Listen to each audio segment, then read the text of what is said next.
Sir, my name is Dakuku of the Punch Newspapers. I noticed that each time I, visit APC event, I see huge crowd. I visit the PDP event, I see huge crowd.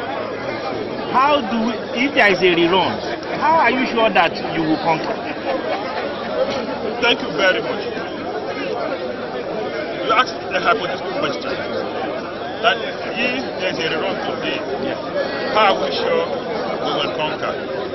If there is a rerun today, I know that Rivers will look out for three key things amongst others. The first one, they will look out for men with a vision to turn the state around. If there is anything we need in Rivers State today, we need change. Change in the infrastructure landscape. Change in our value system.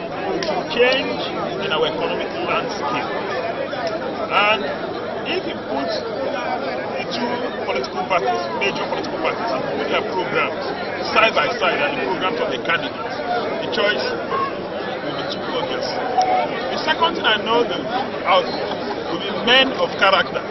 We have seen my opponent run the state for 6 months or thereabout.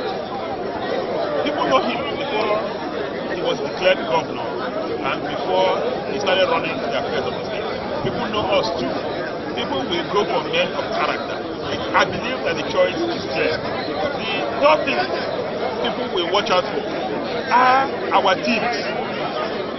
Now, if a particular team is populated by militants and criminals, and the other team is populated by God-fearing men, I'm sure you know that the choice will be very easy to make. And so I am confident that we have what it takes to turn Rivers State around and make it the leading state in the country. We have proven ourselves to be men of character. We have a godly team and a goodly heritage. And so I believe that if we place all these things on a scale, the Rivers people will choose the better team without a doubt. Without being immodest. I believe we are the better team. So if there is a run today, will you want a change of umpire? A change of officials that conducted the last election? Constitutionally, it is the Independent National Electoral Commission that will conduct the elections. Yeah. If you talk about those who populate the Rivers State office, that's up to INEC. But there is a convention and a rule.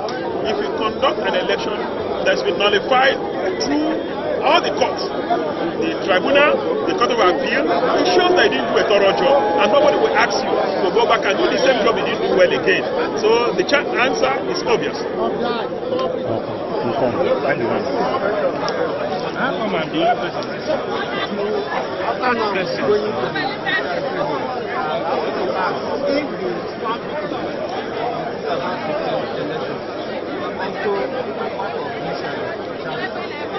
Well, it's been a tradition for my family and I for some time during our birthday to visit the less privileged in society.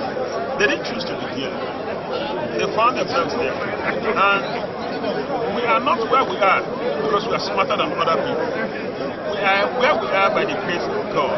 And if we know we enjoy that grace, it's really cool to extend a hand of fellowship and our love, to share our love with our less fortunate brothers and sisters.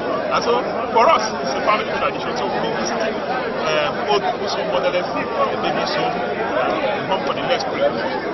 And so it's not about politics for us, it's a tradition we've had over time. And for the victims of the 2015 election, I recall that recently we celebrated the Black Day, where we drew the attention of the world to what they are passing through. The issue is top priority for us. We'll continue to advocate that justice must be brought to bear.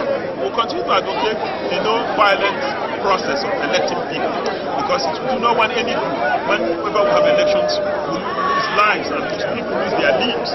And so, for us, we'll continue to pursue justice for those who lost their lives or those who got injured because of the last election. But that is not the same thing as what we're going to do today, visiting the home for the less privileged people. Sir, how do you sustain, you are just the leader of APC in the state, how do you sustain this huge crowd? Knowing full well that money is not coming from anywhere to help them. How do you sustain them? But I see some huge crowd around. Now there are two things. These ones are driven by a passion to see a united, peaceful and prosperous River State. And that's what's driving them.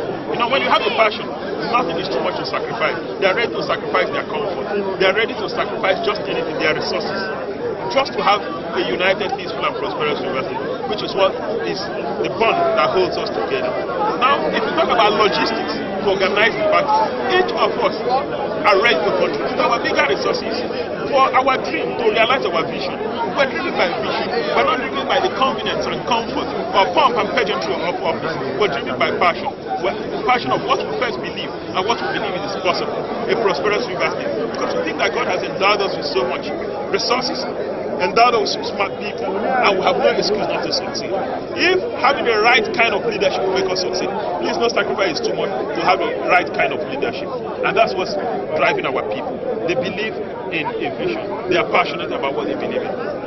Okay. Thank you very much. Let's go and join the voice. Let's proceed to